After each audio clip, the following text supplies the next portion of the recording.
Holocaust Remembrance Day begins tonight, commemorating the 6 million Jews murdered under Nazi Germany's orders. CBS 2's Shosh Bedrosian is our Bronx reporter, and she spoke with two residents about their harrowing escapes and the importance of passing down their traditions no matter what.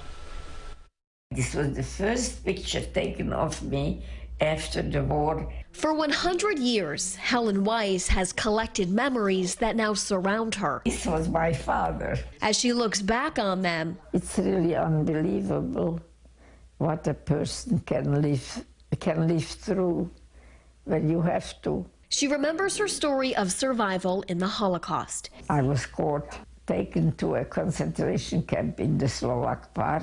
Helen was born in 1922 and was a young adult when World War II began, living in Czechoslovakia. She and her sister managed to flee to Hungary, where they hid under the disguise as Christians.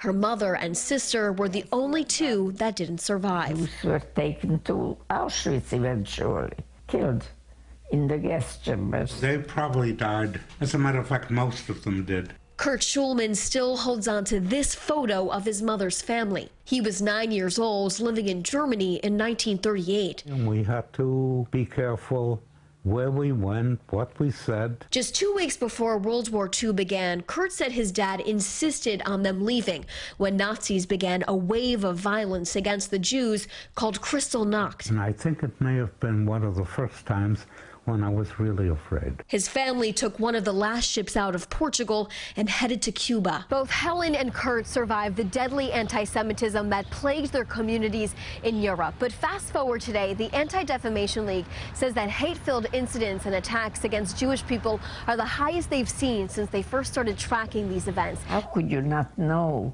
what goes on in the world? Helen and Kurt say the best way to move forward as a country is to spread kindness to all of those around you. What I think we all ought to do, look at the other person, try and understand them. In the Bronx, Shosh Bedrosian, CBS 2 News.